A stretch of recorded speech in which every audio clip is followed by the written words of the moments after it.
Hey, y'all, welcome. This is going to be lecture four.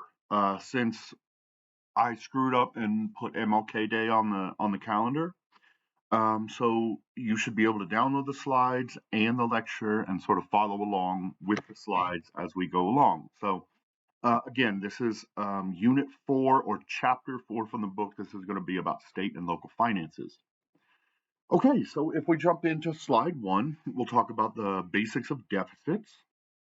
Um, the federal government can run a deficit, right? And there are like annual arguments about raising the debt ceiling, right? And sort of regardless of which party is in power, the other party sort of throws a stink because they know they have some sort of veto say. And so they'll basically threaten not to raise the debt ceiling unless blank, right? And both parties do it, don't get me wrong. The federal government does have some tools. They can run a deficit. Keynesian economics actually suggests that we run a deficit sort of during bad times of low production and high unemployment, and then cut down the deficit or reduce spending during good times, right? And so we have some sort of automatic programs that allow this to happen, like Medicaid, um, what else would you call it? Unemployment insurance, things like this, where as the economy sort of starts to take a turn for the worst, um, Keynesian economic automatically kicks in by sort of pushing money back out into the system to increase demand, to save the system. And then as the system gets better, right, and unemployment reduces, et cetera, then those benefits get pulled back in. And you get a lot less Keynesian push and more of a supply side push. Okay, we can also borrow. We know that the American government borrows a lot. Um, we can also do what's called selling bonds. So you can buy like a 10-year US government bond. You pay for the bond, let's say a $5,000 bond. It gets a guaranteed return after a particular number of years, usually 5 to 10 years. And so this is a really safe investment option. It's not going to get you some sort of like, explosive return or anything like that, like the hedge funds and some of the more riskier bets, um, sort of the riskier bets in the economy. But bonds are really, really safe. They've never not been paid back. The U.S. government, has AAA rated bonds. So it would be very unlikely that a bond goes bust, right? But again, you get pretty low returns, like 2% on a 10-year or whatever. We can also print currency. The problem with this is it causes inflation, right? It reduces the value of, as you produce more dollars and you go from, say, $1 trillion in the economy to $1.1 trillion in the economy, well, suddenly each dollar in the system is worth a little bit less, right? And so this can really cause inflationary problems. And this is actually what we see, in places like Venezuela, places like Zimbabwe under Robert Mugabe, um, Germany post World War One, after the Versailles Treaty. There were extraordinary bouts of inflation. There are some places on earth that are still having pretty severe inflation problems, like Venezuela, some African countries, etc. Um, so that's the worry. But a lot of times, countries will just print currency so that they can pay down their debt. But again, you're sort of watering down your own currency. Now, states have fewer options. The vast majority of states, I think it's 48 or 49 of them, I'll have to look it up, have a balanced budget amendment in their constitution, so they cannot run a deficit. And so things are going really well during good times, right? As long as the economy is booming, you're doing fine. But when there is a recession or a depression, things can become really problematic. And because your state constitution has a balanced budget amendment, there are very few ways. There are very few ways to sort of keep programs at their level when things go take a turn for the worst, right? And so you can either cut programs across the board, or you can increase taxes, right? And you can increase income taxes, sales taxes, property taxes, etc. And then just as a little aside, we've got Texas taxes here in 2021. You can see that around half of all revenue comes from property taxes in Texas. We don't have um, we don't have an income tax, right? So that means that we have a pretty high sales tax, which is really regressive, which we'll talk about. But we also have a very high property tax rate compared to the rest of the United States, and that is to make up for the revenue that we're not getting from income tax. And a lot of people claim Texas is like a tax-free state. Well, that's not true, right? The government's going to get their money one way or another. They just are an income tax-free state, but we have really high property tax and sales taxes. Okay, let's see. The second slide, tax revenues, sales taxes. So here is a nice map that sort of shows you which states have the highest sales taxes. Sales taxes tend to be very highly regressive. We would have talked about it in the lecture where I could sort of debate this stuff with you or have you guys talk about it. But one of the reasons that sales taxes are so regressive is because the people at the bottom have to spend their money, right? You have, say you only make 30,000 a year, you've got to pay rent, you've got to buy groceries, you have to have a car, you have to have insurance. And so no matter what you buy, unless it's groceries, basically a lot of states have a ban on sales tax on groceries, you're having to pay a pretty high percentage of your income. Whereas the hyper rich, say you're a billionaire, you don't really need but 5 pair of blue jeans every year and the same groceries anyone else needs, and perhaps you're paying a little bit more because you have a massive property, but you're saving a lot of money in sales tax. So you got to think that, like, for the lower classes, they're spending a huge proportion of their yearly income on sales taxes, while the higher classes, the elites or the rich or whatever you want to call them, pay a very, very small percentage of their total annual income into sales taxes. Even though they might be paying more as a dollar amount, when you're talking about the percentage of their income, it's a pittance in comparison. Um, and you can see here that the South has pretty high sales taxes. California and Oregon, Washington also have pretty high sales taxes. Texas is one of the leaders in high sales taxes in the U.S. Again, it's because we don't really have a state income tax. Sales taxes also include excise or sin taxes. We've talked about this a little bit. So if you buy cigarettes or alcohol or marijuana in some states, you'll pay an extra tax on top of the sales tax for your state, and that's called an excise tax. A lot of people call it the sin tax because it's usually only levied on sort of quote unquote sinful products, right, like booze and cigarettes. Um, Sales taxes usually make up approximately around 15% of states' incomes if you look on average across all the states. Again, it's really regressive, which we talked about. There are some exemptions. There are some states that just don't have one, and excuse me, this would be like Oregon. Um, but a lot of states also don't include a sales tax on sort of everyday necessities like gasoline, electricity, and food. Some states are pushing to um, put baby products on there, like diapers and things like that. Some states are pushing for women's healthcare products like tampons, things like that they say shouldn't be taxed because they're sort of vital necessities. I'll let you guys sort of think about which one of those should and shouldn't be taxed. Anyway, for the most part, until 2018, internet products were not taxed through the sales tax system.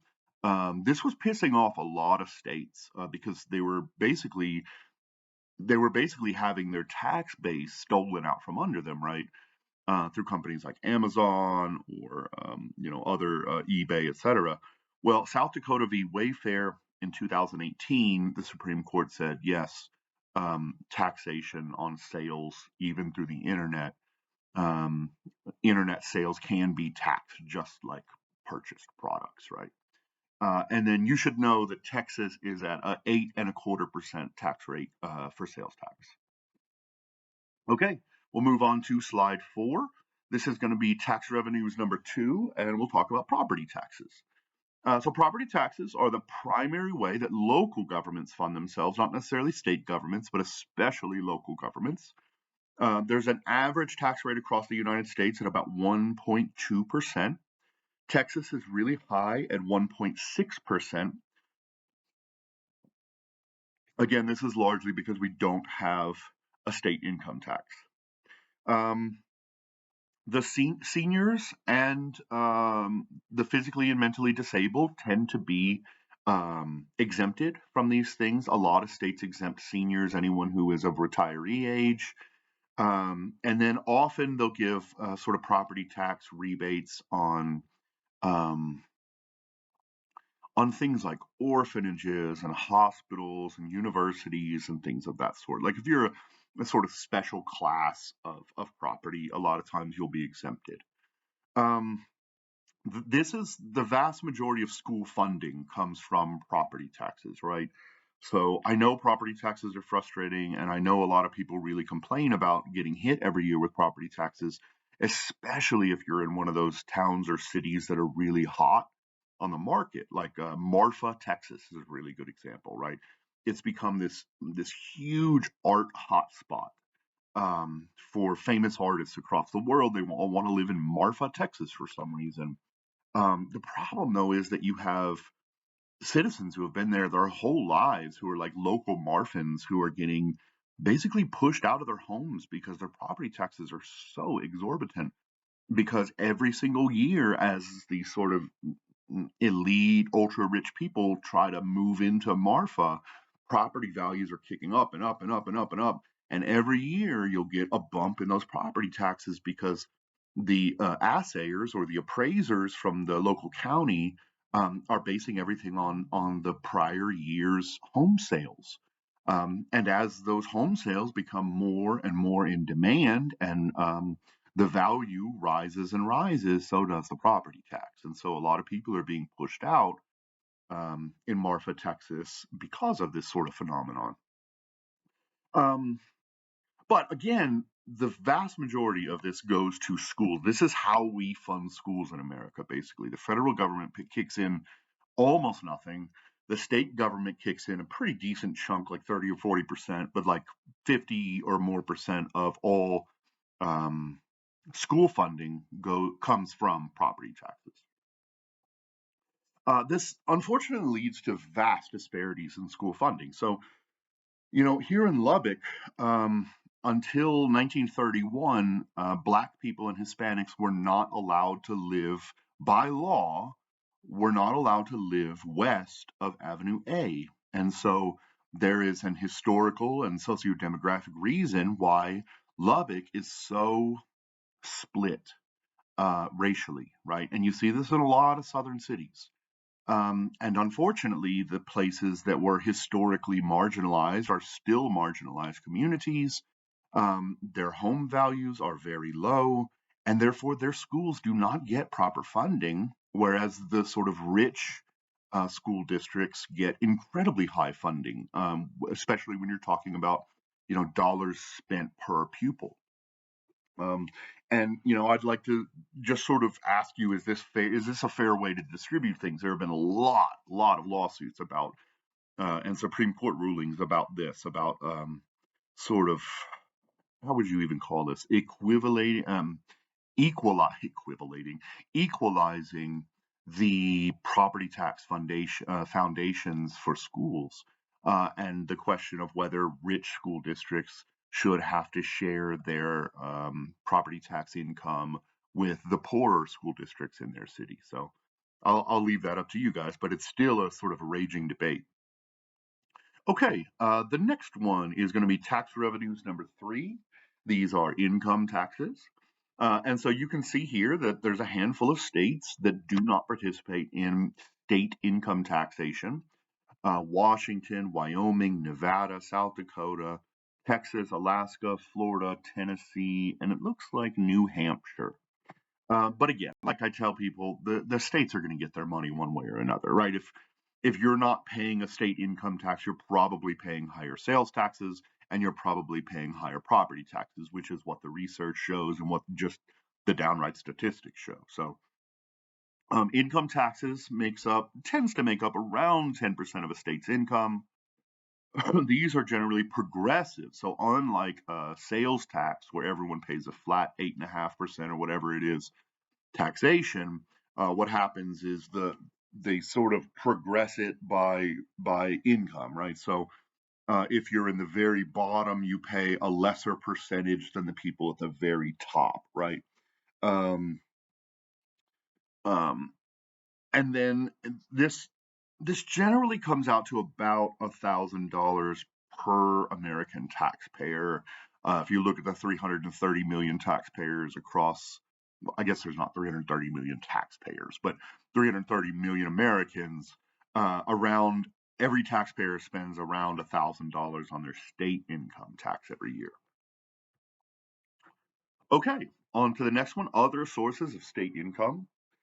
We have insurance trust funds, right? So these are fees that the state or the federal government will pull from your paycheck. These include Social Security, retirement programs, like a lot of companies or states will have retirement programs, like a 401k that they'll match. You've got workers' compensation payments you have to make for those who are eligible for workers' compensation, and then disability in case you have a devastating sort of lifelong disability that will be paid out to you in future, right? We also have intergovernmental transfers. So these are transfers from the federal, excuse me, these are transfers from the federal government to the states. We get a little bit of this for education. Around 10% of local schooling is paid for by the federal government. But it's really heavy with some other programs like Medicare and Medicaid, highways and infrastructure, things like that. You have tolls, so these are privately owned roads, which is kind of strange to me, but basically a private corporation will build some infrastructure and be given sort of exclusive access to taxing, quote unquote, those who use that infrastructure. Um, yeah, I'll just leave that there. It's pretty self-explanatory. And then finally, vehicle registration fees, right? So here in Texas, I think it's around $80 to register your vehicle every month or every year, and then it's around $8 to $9 to inspect your vehicle, right? And those go to the state government as well. And if you look at the pie chart here, you can see that sales taxes and some of this includes obviously or this excludes property taxes. But you got sales taxes, you've got motor vehicle sales, you've got oil production tax, which is a really big one here in Texas. This is one of the things that funds our sort of rainy day fund, is what they call it. You have franchise taxes that like restaurant owners and et cetera have to pay to the state. You have natural gas production taxes. You have taxes on your gasoline, et cetera. All right, we'll go to variations between state and local governments. So we talked a little bit about this in lecture one, but geology is important, right? Oil-rich states tend to have lower tax burdens. So if you look at like California, Texas, South Dakota, Montana, they're all pretty oil rich states. And these all tend to have, except for California, these all tend to have lower income taxes at least, though again, they're going to get their money. Demographics. So if you have a really highly elderly population or senior population, think of a state like Florida, there may be a lot of pushback against property taxation, right? And this can cause real problems with school funding. You also have racial diversity in social goods. We know that if you look at cities, states, the whole country, or even internationally, that the more diverse your population, the more unwilling your population is to dole out social goods like welfare, unemployment, just general sort of all encompassing expenditures. Um, the more of a racial divide there is in your community, your state, your country, etc., the less likely that your citizens are willing to share with each other.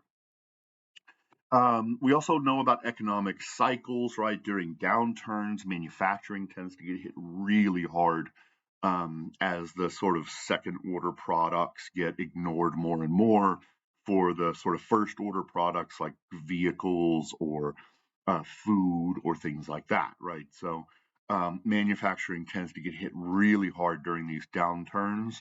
And so states like Wisconsin, Ohio, Pennsylvania, right, that sort of Rust Belt area tend to get hit really hard. Whereas oil states tend to do a lot better because oil is a tends to be pretty stable system. Not yet. I don't want to restart. Okay, next we'll talk about debt. This is often based on bond sales, like we talked about earlier. If the country or um, some localities actually can issue what are called bonds, like to build a new stadium, that sort of thing. Um, but high debt can become really problematic, as we've seen with some places. Budgets is the next slide. So we generally tend to have annual budgets, but Texas, because it's a biannual legislature, has 2-year budgets. And this is generally written up by the executive branch, the governor's office. And then budgets also include the rainy day fund. So Texas has a pretty fat rainy day fund because of all our oil. So if things turn bad, they'll have some money stocked away. Where does all the money go, right? So there's about 5 million state workers and 14 million local workers. A lot of it goes to that. Education is a huge expenditure in the United States. Healthcare, so Medicare for the elderly and Medicaid for the poor. You have welfare programs like TANF, which is temporary assistance for needy families, fire, police, prisons, highways. Like there's all kinds of stuff we have to spend our money on. And then finally, there's just a little graph on sort of where our money is being spent. I'm sorry to cut this short, but my computer is about to turn itself off and reboot. So thanks for being here. I'll get these both up immediately, and I'll see you tomorrow morning for lecture 3. Have a great day.